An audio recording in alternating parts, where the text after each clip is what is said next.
Is there a place in time where logic breaks down and wonderment begins? Makeshift Stories presents a monthly journey into the improbable. Today's story, 177, Dissonant Frequency, read by Mitchel Tew. Somewhere and sometime, no one may want to know the truth.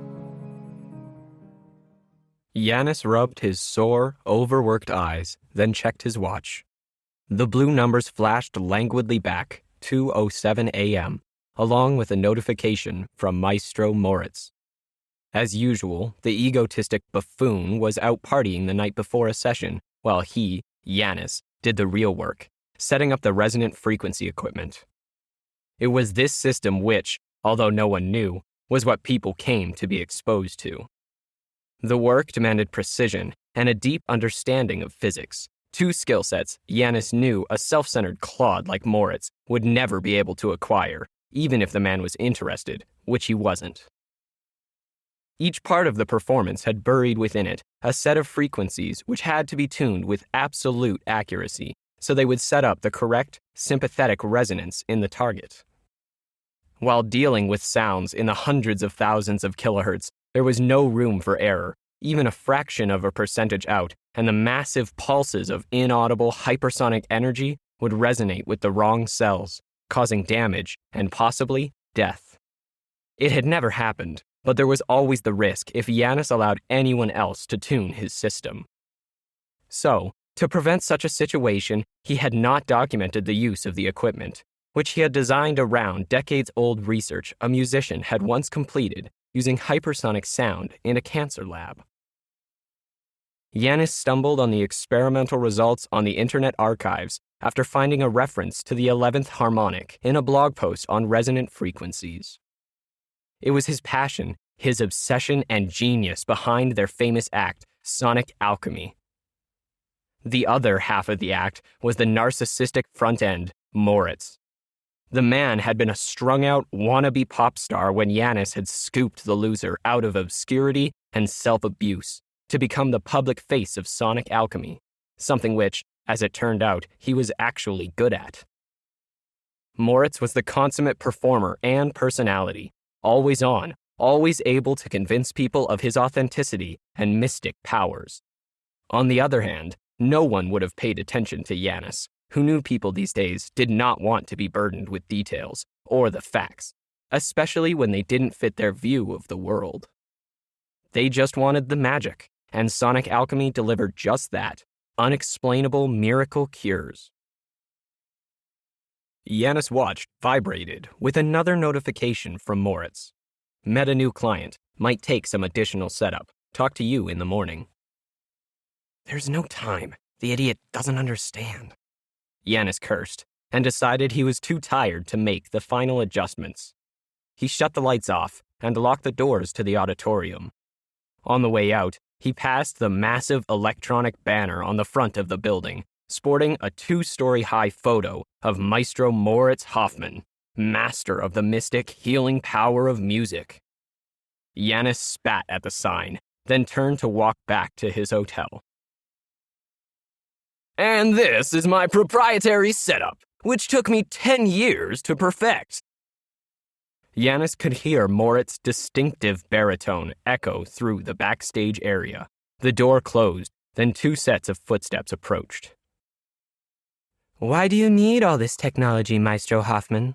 Your music is the key, correct? A woman questioned. Yes, of course it is, Moritz dismissed curtly. It's my subtle use of precise variations in tone and texture which resonate with the fundamental frequencies of universal energy. As your mind slides into my music, you become tuned to the healing powers of the life force which our modern lives have cut us off from. My music is the gateway back to health.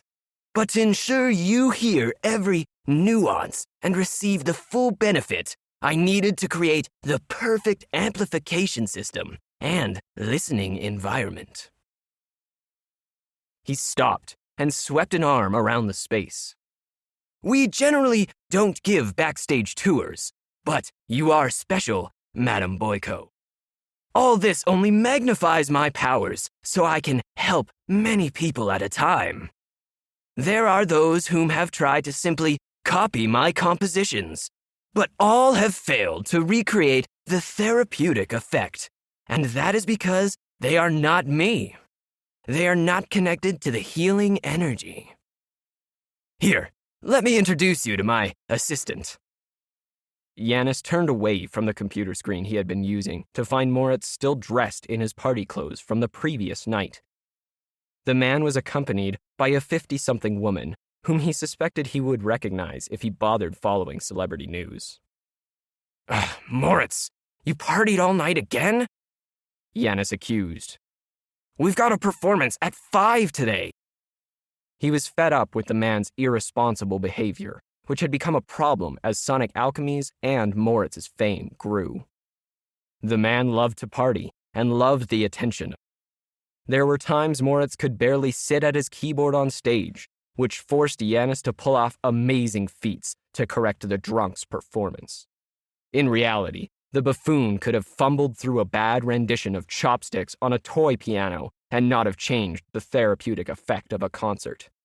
But this was something Yanis could not afford anyone to discover. So, to protect his work, Yanis hid behind Moritz's pseudo-scientific smokescreen and the man's stage act, which at least needed to be mediocre to be credible. Please ignore my assistant, Natalia. He lacks social graces and occasionally thinks he's running the show. It's hard to get skilled help these days, so I tolerate his indiscretions. Moritz looked fixedly at Yanis to stand down. Yanis, say hello to Natalia Boyko, our new client. Yanis managed to quell his anger enough to nod. He's not the friendliest, but Yanis is good at what he does. Morris apologized, shooting Yanis another warning to keep quiet. Natalia, can I call you Natalia, Madam Boyko? The woman nodded as she looked around at the speaker stacks. Natalia has requested a one-on-one session before the performance. I stayed up all night to create a one-off composition to address her conditions. There's no time to add something new. We'd have to retune... Yanis complained, but cut himself off before he gave anything away. If it's not going to work, Moritz... Of course it will. Please ignore my assistant. He's a bit lazy and wants to take the morning off. I already told him he needs to be here for last-minute changes to the program. Let me show you out. Please, come back at 2 p.m. Moritz guided the woman back to the stage door, opened it for her, momentarily letting blue daylight flood in, then led Madame Boyko out. Yanis squinted, then blinked the afterimages of the doorframe away, his patience evaporating along with it. He turned before Moritz opened it again and charged through in a cloud of anger. Yanis, don't be such an intransient idiot. Let me at least explain. No, we're not going to do it, Moritz. Don't let all the PR go to your head. Remember, you're nothing without me. You're the hired help, not me. But only you and I know that. Moritz smirked. Our followers believe it's my artistry, Yanis, and you have to keep it that way. You can't fire me. If you hired someone else, you'd have to expose your precious treatment and risk losing control of it. Or did the patent office finally change its mind? That's none of your business. Indignant, Yanis failed to hide his surprise.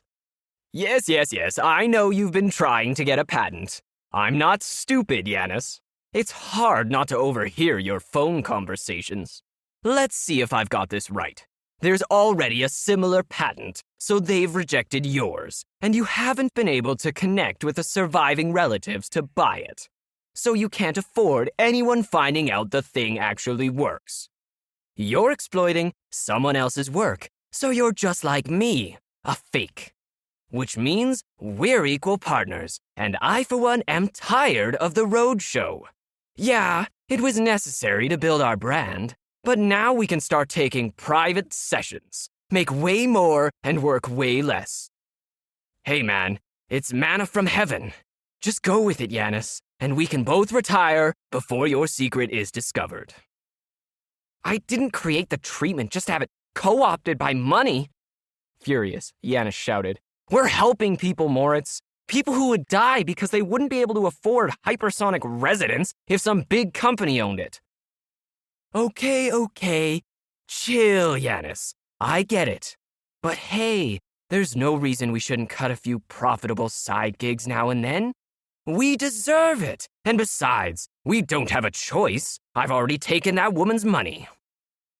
Moritz grinned and rubbed his fingers together. The woman paid more for a private session with the great maestro than we'll make in the next 2 months. This is a cash cow, Janus, and I'm not going to walk away from it, and there's nothing you can do about it.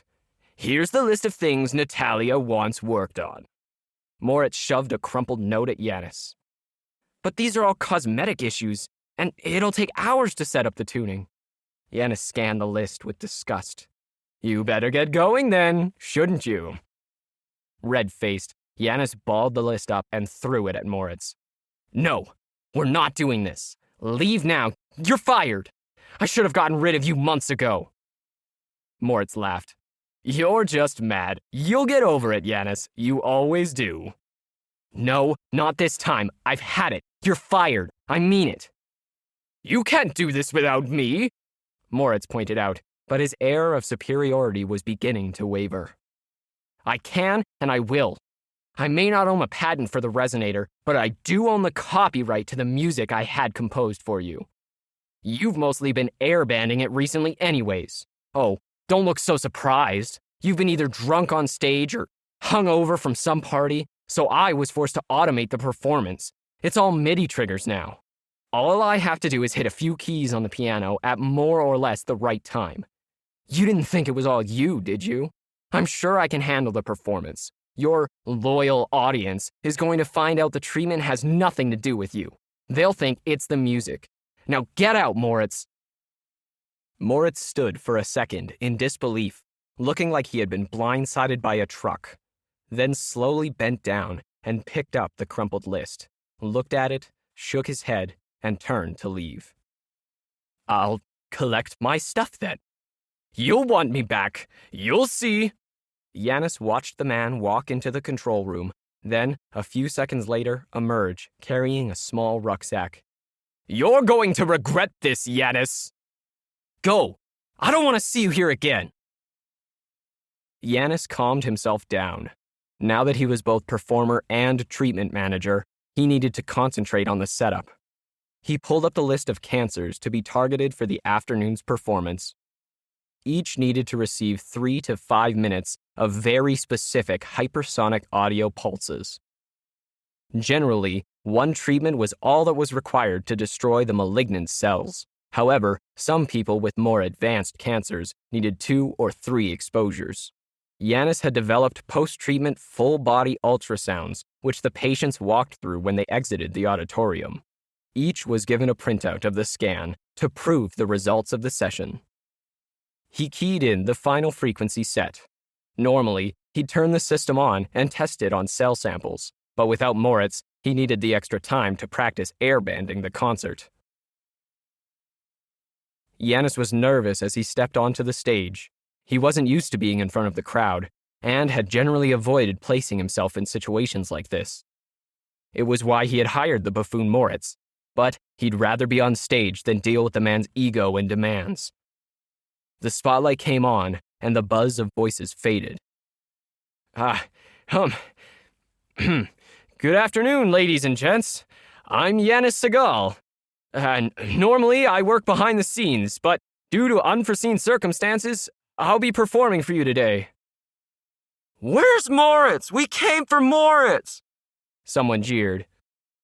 Shaken, Janus nervously shaded his eyes with a hand, trying to peer into the dark behind the glare of the spotlights. Yeah, where's Moritz? Another person yelled. Please, calm down. As I said, Maestro Hoffman will not be performing today. The audience began to stir, agitated by the news. I will be taking his place. I have been the maestro's understudy for years. I guarantee the effect will be the same. Several people got up to leave. Please stay. If you're unsatisfied with the results, after the performance, we'll refund your money. Yanis tried to keep his voice calm and authoritative. Attempting to stem the trickle of people leaving before it became a torrent, he moved quickly over to the piano, sat down, and began to play. As the music started to spill out from the sound system along with the hidden ultrasonics, the audience calmed down and the shouts of protest waned. Yanis may not have had the showmanship of Moritz, but he was as good, if not better, than the buffoon at hitting the MIDI triggers. The performance was flawless, so, as the last note decayed, he waited for an applause that did not come. After an awkward silence, Yanis got up and bowed to a smattering of a few scattered, half-hearted claps. Exasperated, he quickly exited the stage, confident the audience would change their minds once they saw their scans. It was chaos in the lobby by the time Yanis got there. Instead of smiles and gratitude, the audience was on the verge of degenerating into an angry milling mob. Waving printouts of their results, many had stormed the ticket windows demanding their money back.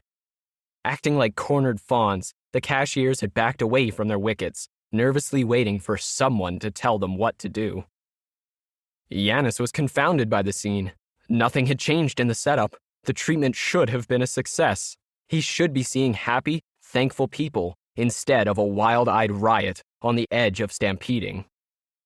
But before he could determine what had gone wrong, a tall, sickly-looking man in his 70s, who was in the process of tearing up his ultrasound report, recognized Yanis. "It's him! It's the fraud!" The man began to yell, making heads around him swivel, which in turn started a chain reaction across the lobby. The chaos stopped momentarily, then changed to a cacophony of insults, accusations of fraud, and calls for Moritz. Yanis waved his arms for silence. Please listen. You should have all been cured. It has nothing to do with Moritz. It's sympathetic resonance the music sets up in your cancer cells which destroys them. There's nothing special about Moritz. Something must have gone wrong with the sound equipment. Look, we'll give you a rain check. Come back tomorrow once we fix the problem, and I'll cure you. I promise, I will cure all of you. You don't need Moritz. He's a fake. The man who had first spotted Yanis dropped the last remains of his failed test and cornered the timid inventor. That's a load of rubbish. A bunch of speakers and amplifiers can't cure us. Moritz is the key to the healing power. Where's Moritz? The whole lobby began to echo with the chant, Where's Moritz? We want Moritz! Yanis realized no one was going to believe him, even if he told them the truth. For a moment, he began to doubt himself. The resonator was set correctly, so did the maestro really have something intangible which made the whole process work? Was the man some kind of supernatural linchpin? Yanis was in the process of dismissing the idea when a loud baritone suddenly knifed through the chaos. Kind people, I beg your forgiveness. Moritz burst into the crowded lobby like a force of nature. The angry mob stopped and became silent, pivoting in unison toward the familiar sound of the maestro's voice. Please forgive us. My assistant was just entertaining you until I could return from an emergency. Please don't go. Come back into the hall and I'll perform. I, the great Moritz, will cure all of you. Moritz swept through the crowd like a shark collecting remoras, drawing people back into the theater. He stopped at the main entrance in front of Yanis. You can't get rid of me. I'm the magic. Remember that. He pulled a glass bulb from his coat pocket and shoved it at the inventor when no one was looking. The resonator, Yanis stared in disbelief. But I checked it just before the... You've always underestimated me, Yanis. I may not understand how this thing works, and obviously the people I hired to duplicate it didn't either. But switching it out was an easy sleight of hand. I swapped it when you kicked me out this morning. Here, this is your original. Take it. Plug it back in. Let's get going and make some money. You still need to set up for Madame Boyko first thing tomorrow morning, right? Oh, and thanks for strengthening my reputation. No one is ever going to believe you now. You're stuck with me." Moritz smiled mockingly, then let the stream of people sweep him up into the auditorium. Yanis heard cheers as Moritz made his way to the stage. But that was okay, Yanis finally decided, as he made his way backstage to the control room. He had options. Yanis swapped the original resonator back into the hypersonic system, then loaded a program he had been working on, just in case. This would be Moritz's last performance. As the first note started, he hit run and felt satisfied for the first time in months.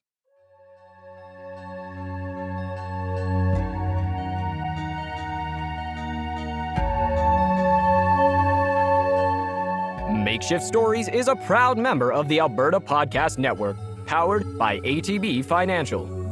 To listen to other great APN podcasts, such as It's a Conspiracy, please head over to albertapodcastnetwork.com. This episode is brought to you by TELUS World of Science Edmonton, home of the Canadian debut of Marvel Universe of Superheroes. Starting February 17th, 2020, head over to the TELUS World of Science Edmonton and travel through the mysterious mirror dimension of Doctor Strange, digitally transform into Iron Man, and pose for selfies with Black Panther, Spider-Man, and other iconic Marvel characters. Buy your tickets today at telusworldofscienceedmonton.ca. Makeshift Stories is released twice a month, usually around the 1st and the 15th. Today's story was written by Alan V. Hare and read by Mitchel Tew. Opening and closing music was composed and recorded by David Hume. You can find more about David at davidhume.me. We want your feedback, so please send us an email to makeshiftstories@gmail.com or visit our website at makeshiftstories.com. You can help us out by telling your friends about us and getting them to head over to Apple Podcasts or their favorite podcast provider to subscribe. Makeshift Stories is released under a Creative Commons non-commercial attribution no derivative license, which means you are free to share our stories. Just remember to credit us and don't alter anything.